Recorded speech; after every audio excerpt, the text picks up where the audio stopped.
Buenas noches, Fabricio. Guillermo te saluda, Guillermo de los Hoyos. ¿Qué tal, Guillermo? ¿Cómo estás? Mucho gusto. Encantado. Bueno, te agradecemos que estés aquí, que hayas aceptado la invitación. Bueno, y en primer lugar, Fabricio, nos gustaría que le cuentes a nuestra audiencia quiénes conforman la multisectorial del Golfo San Matías y qué luchas son las que vienen llevando adelante. Bueno, la multisectorial está conformada por diferentes organizaciones y vecinos y vecinas de las grutas San Antonio Este, en Río Negro. Estamos articulándonos desde el año pasado a partir de que la legislatura rionegrina modificó una ley que nos protegía el ambiente, protegía el Golfo San Matías, protegía la península Valdés de manera indirecta también. Y entonces a partir de ese evento decidimos conformarnos como multisectorial con el fin de juntar un poco más de fuerza y generar articulaciones conjuntas y estrategias comunes. Tenemos integrantes de medios comunitarios, artistas locales, la Fundación ALAF, que es la Asamblea por la Tierra y el Agua de las Grutas, bueno, algunas organizaciones que son de avistaje de fauna local. Tenemos y vecinos y vecinas autoconvocadas también. Es una multisectorial muy surtida, que bueno, que sigue trabajando desde el año pasado que se conformó, y a la vez articulándonos con las asambleas del Currulefu, que son todas las asambleas socioambientales de la provincia de Río Negro, con la red de comunidades costeras de la que somos parte, que va desde Buenos Aires hasta Tierra del Fuego, uniendo también todo el territorio nacional costero. Así que bueno, eso, para decirlo así de manera cortita, estamos ahí defendiendo el Golfo San Matías, defendiendo el mar territorial rionegrino y en simultáneo también con otras causas del territorio nacional. Fabricio, ¿cómo te va? Gastón Covino te saluda. ¿Cómo andás, compa? ¿Qué haces, Gastón? ¿Todo bien? Bien. Bueno, mira, interesantísima esto que contabas, las luchas que vienen llevando adelante, pero te quería preguntar, porque esta semana vimos el desprendimiento de un bloque de hielo de la Antártida, cuyo tamaño era similar al territorio de nuestro país. ¿Y vos qué opinás de esto y de este suceso en relación a la crisis del cambio climático? ¿Qué nos podés decir al respecto? Nosotros estamos muy preocupados en general por la crisis climática mundial. Esto que sucedió en la Antártida es una muestra más. Yo en este momento estoy en Buenos Aires como parte de una gira que hicimos para contactar con algunas organizaciones, y acá, bueno, ustedes estamos todos acá en Buenos Aires y hay una temperatura casi que primaveral de verano. Sí. Y es un hecho que, más allá de que por ahí nos guste un poquito sentir calor en esta época del año, nos miramos todo eso con mucha preocupación, porque son síntomas que empezamos a ver cada vez con más claridad de esta matriz extractivista, de esta profundización de un modelo capitalista feroz, de un desarrollo continuo que es imposible en un mundo finito, y de un montón de factores que tienen que ver con esto, con una modalidad que pareciera no detenerse, y que el planeta grita de manera contundente y cada vez más fuerte que algo tenemos que hacer para frenar toda esta locura. Pareciera algo sencillo decir, bueno, si el planeta se está calentando, si se están derritiendo los hielos, si las temperaturas están subiendo, si sabemos por qué sucede todo esto, ¿por qué no lo detenemos? Bueno, la voracidad de este sistema hace que siempre el interés de lucrar y de crecer y de generar un desarrollo continuo nos lleva a esta instancia que es realmente un punto casi que de inflexión. Siempre decimos que somos optimistas, que la esperanza es lo último que vamos a perder, que siempre creemos que hay una opción y una alternativa, pero bueno, el programa mundial es verdaderamente complejo y nos demuestra con estos hechos concretos y cada vez más grotescos, más fuertes, más contundentes, más avanzantes, que bueno, que realmente no tenemos que demorarnos más en cambiar este modelo que nos está llevando a esta locura. El otro día un alto funcionario de la ONU, no recuerdo el nombre, dijo que estábamos saliendo de la etapa del cambio climático a la etapa de la ebullición. ¿Tenés idea qué es esto? ¿Nos podés contar un poco? ¿Es así? Y el calentamiento global tiene que ver con un pronóstico científico que se hizo ya desde hace un montón de años, donde se alertaba que las emisiones de dióxido de carbono, bueno, y un montón de situaciones más que tienen que ver justamente con esta manera con este sistema global, nos iban a llevar efectivamente y cada vez de manera más acelerada a un calentamiento global que hasta la ONU, que digo hasta porque la ONU no es un organismo particularmente que favorezca Claro. alternativas viables para las sociedades, o bueno, entonces frente a esta situación hasta la ONU cambia el término de calentamiento global por ebullición global, porque esto que se dice muy fácil, 1,5 grados, hay toda una escala puntual que dicen que con puntos de no retorno, que esto quiere decir que una vez que pasemos una temperatura no vamos a poder volver, o la vuelta va a significar un camino tan largo que quizás nunca lo logremos. Entonces, esas distancias de no retorno se están alcanzando mucho más rápido de lo que se pensaba, y este calentamiento global ahora hasta la ONU lo llama ebullición. Esto quiere decir que el planeta está hirviendo y que, bueno, el futuro que nos espera es muy, muy aterrador, casi que de película distópica, así de ciencia ficción, si no tomamos cartas y no activamos desde todos los sectores. Está claro. Mauricio, la verdad que impresiona escuchar, más allá de que uno por ahí lo lee, ¿no? Pero no deja de impresionar escuchar la precisión con la que lo vas relatando. Vos mencionabas en la lucha que llevan adelante, vienen exigiendo ustedes también un mar libre de petroleras, ¿no? Esto del extractivismo. ¿Qué significa esto? Y además, ¿por qué plantean el Atlanticazo? Bueno, el Atlanticazo, nosotros somos parte de la red de comunidades costeras desde las grutas Río Negro, de San Antonio Este. La red de comunidades costeras surge particularmente desde el año pasado, y el movimiento del Atlanticazo que está directamente relacionado con todo esto, surge en Mar del Plata puntualmente, cuando comienza la amenaza sobre el mar marplatense y el mar argentino, a fin de cuentas, de la explotación offshore. Esto quiere decir unas estructuras gigantescas metidas mar adentro que perforan el suelo marino y sacan petróleo. Imagínense ustedes, por más tecnología que haya, lo que implica que una maquinaria gigantesca perfore el fondo marino para extraer petróleo. Los riesgos son absolutos. Entonces, a partir de ese momento se logra una movilización del 4 de enero llamada Atlanticazo, porque justamente se intenta visibilizar que es un problema, primero que en ese momento estaba más como más centralizado el Mar del Plata, sí, pero que ya tenía réplicas en diferentes puntos del país, como por ejemplo el caso de Bahía Blanca, con el polo petroquímico que contamina absolutamente todo, Ingeniero White ahí también al sur de Buenos Aires, o Caleta Córdoba en Chubut, con accidentes que demostraban que no era una cuestión hipotética o proyectando a futuro algo negativo, sino que son realidades cotidianas los accidentes y la contaminación. Por eso el Atlanticazo intenta unificar las luchas de las comunidades costeras, que finalmente lo termina logrando, porque ahora somos cada vez más quienes nos sumamos a esta defensa del mar, porque consideramos que avanzar y profundizar la matriz extractivista va en contra de lo que recomiendan absolutamente todos los científicos del mundo, como es el caso de esto que hablamos hace poquito, el tema de la ebullición global en vez del calentamiento. Tiene que ver con esto. Hay cientos de científicos en todo el mundo que dicen que se debe buscar una alternativa a los combustibles fósiles y que no se puede seguir profundizando la matriz extractivista. Obviamente, yo por ejemplo estoy hablando ahora desde un teléfono, hoy a la tarde estuve en un auto, cargué nafta en una estación de servicio.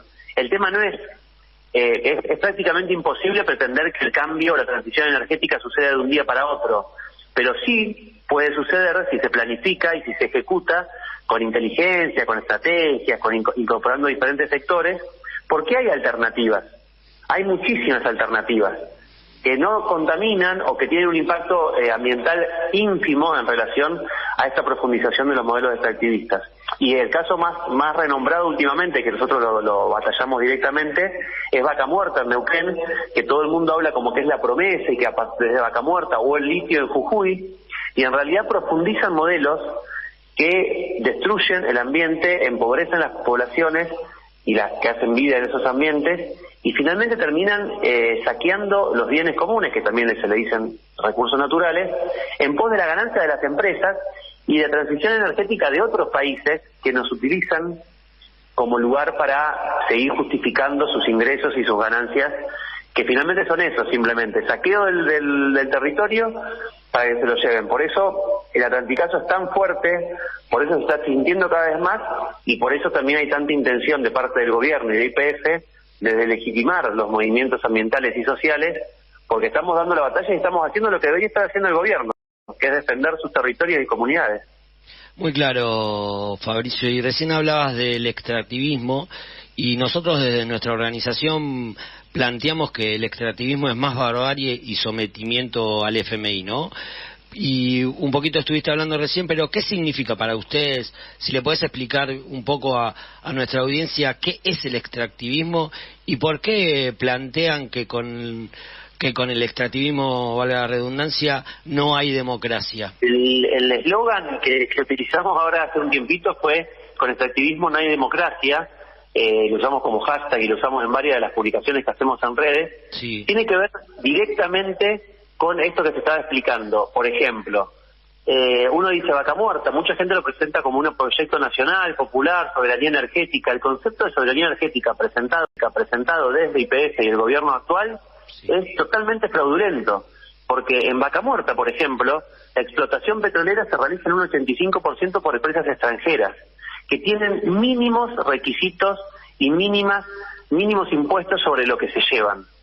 De hecho, la mayoría se puede llevar casi que el 100% de lo que explotan sin pagar casi regalías. Entonces, estamos hablando primero de el modelo de las mineras prácticamente, parecido. Es exactamente igual. Por eso el extractivismo tiene sus diferentes caras, pero tiene la misma lógica. Podemos hablar de hidrocarburos, petróleo, gas, podemos hablar de minería, de mega minería, pero la lógica del extractivismo tiene el mismo sentido en todos lados, porque lamentablemente los gobiernos locales y empresas nacionales, que ni siquiera es nacional YPF totalmente, pero bueno, digamos que es lo más cercano que hay ahora, siempre lo que hacen es favorecer y entregar nuestros bienes comunes con la excusa de los dólares que el país necesita, de la soberanía energética. Y el caso, por ejemplo, del Golfo San Matías con el puerto petrolero que quieren construir es un caso muy emblemático. Primero porque el Golfo San Matías es uno de los últimos ecosistemas protegidos por ley, y por otro lado porque no están hablando de soberanía energética, pero quieren hacer un puerto petrolero. No están hablando de hacer refinerías, de producir, de no. Entonces uno dice, ¿por qué están haciendo un puerto petrolero para exportar crudos si en realidad lo que se está hablando es soberanía energética, no es abastecimiento nacional? O sea que por ningún camino de estas mentiras que nos dicen todos los días, se llega a la soberanía energética. Por eso decimos que el extractivismo es antidemocrático, porque avasalla y vulnera los derechos de las comunidades, de quienes hacemos vida en los territorios, y terminan favoreciendo a empresas transnacionales que se llevan nuestros recursos. Hemos intentado participar en muchas audiencias públicas, de hecho tenemos una audiencia pública dentro de poco en Río Negro. Hemos participado activamente en un montón de instancias, pero cada vez que participamos y cada vez que el Estado, a través de YPF o de la Secretaría de Ambiente, etcétera, nos convoca, siempre terminan vulnerando nuestros derechos. La participación democrática, la participación real de las comunidades se ve vulnerada, no hay consulta previa, y además no es una cuestión que uno diga qué lindo, nos gustaría participar. Son leyes, son derechos que hemos adquirido después de muchísimas luchas populares. Entonces no estamos hablando de una cuestión de un deseo de comunidades, de ser escuchadas. Estamos hablando de leyes que deberían ser respetadas. Y sin embargo no se respetan y avanzan con los proyectos. Por eso decimos, con el extractivismo no hay democracia, porque cada vez que el gobierno impulsa un proyecto extractivista, sea megaminero, hidrocarburífero o lo que sea, termina aplastando los derechos de las comunidades que hacemos vida en los territorios. Fabricio, para seguir un poquito ahí con esto que mencionabas vos, bueno, sabemos que ayer ustedes también estuvieron acompañando la llegada del tercer Malón por la Paz en la ciudad de Buenos Aires. ¿Cómo ves vos, qué opinás de esta acción que enfrenta al gobierno jujeño, que casualmente o no tanto cambia las leyes, esta que vos mencionabas, cambia la Constitución? ¿Y cómo ves esta lucha del pueblo jujeño?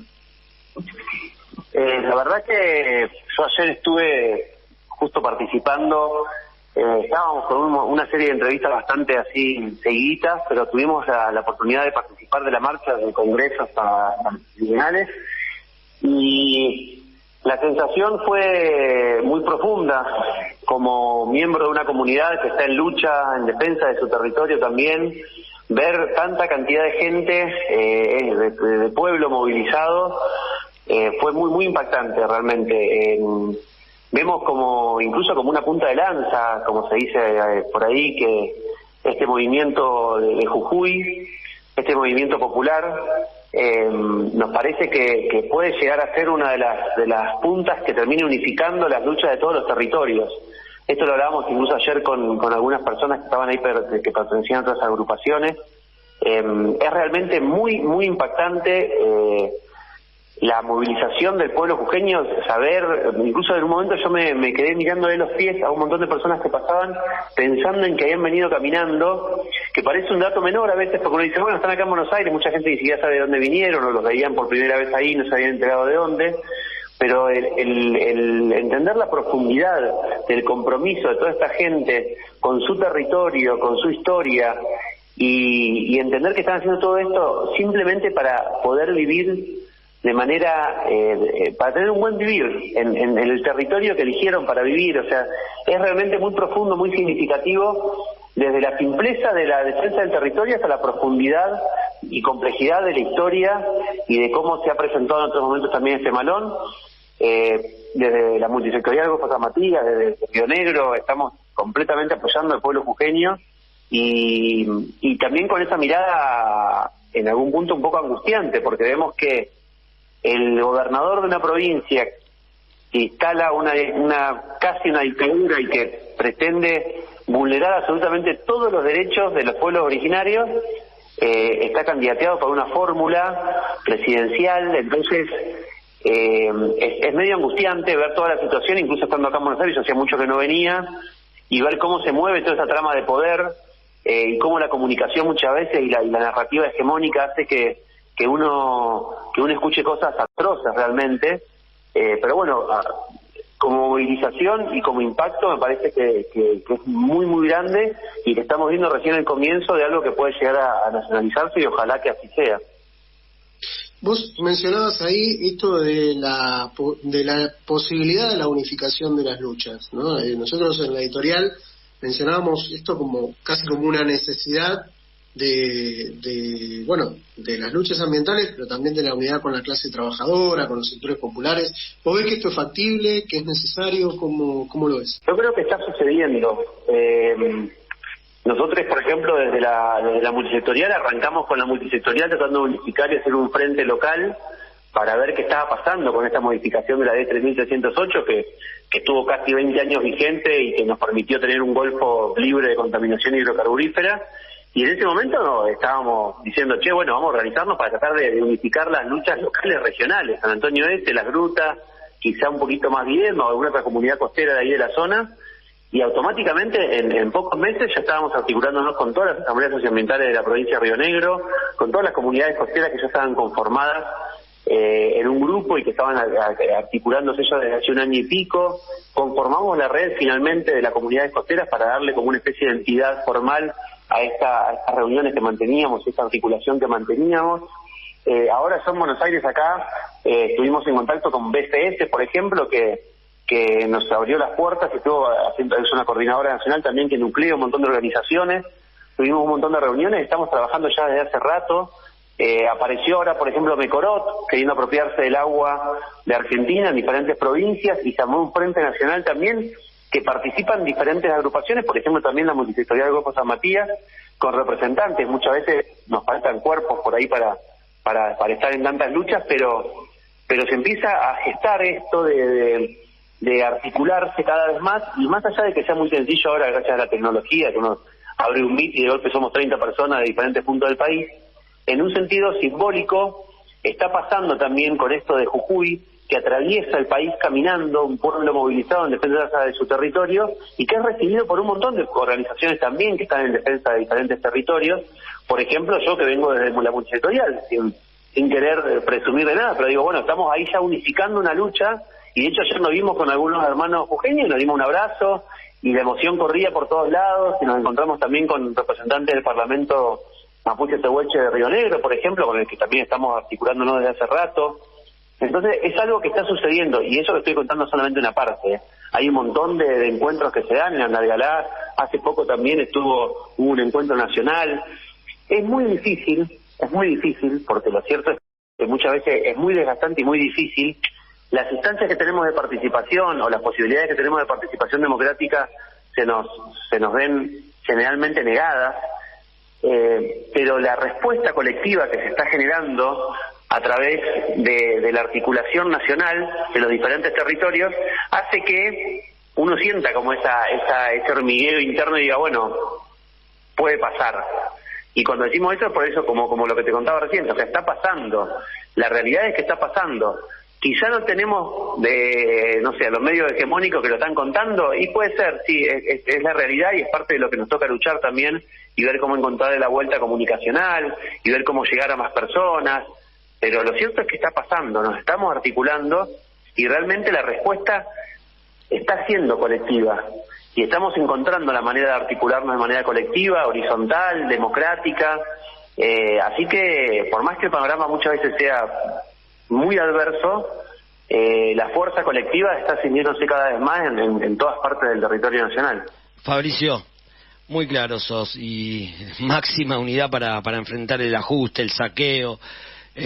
La verdad que Jujuy marca el camino, pero debemos organizar esta necesaria unidad para enfrentar el saqueo. Sabemos que te tenés que ir a una asamblea, que seguís con la militancia, tenemos un minutito, así que, compañeros, si querés explicarle a nuestra audiencia qué es esto de la red de comunidades costeras y convocar para la acción del 4 de agosto. Ahora nomás te damos el micrófono. Sí. Bueno, muchas gracias. La red de comunidades costeras, somos comunidades que nos unimos por una cuestión territorial.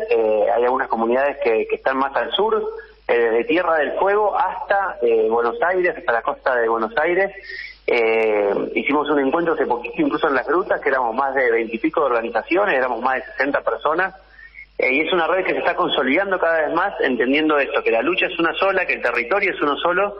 Siempre decimos que somos un mismo mar, y por eso este 4, en el Atlanticazo, nuevamente nos movilizamos y nos unimos en diferentes puntos de la costa argentina para defender el territorio, para celebrar la lucha colectiva y para seguir uniendo lazos y activando en defensa del ambiente, que finalmente es nuestro hogar, es nuestra casa, es donde vivimos, y por eso ese compromiso tan visceral, emotivo y político también. Fabricio, te agradecemos enormemente que hayas estado en Opinión Socialista en Radio, compañero. Muchísimas gracias a ustedes por el espacio, y bueno, siempre dispuesto por acá para aportar en lo que sea necesario.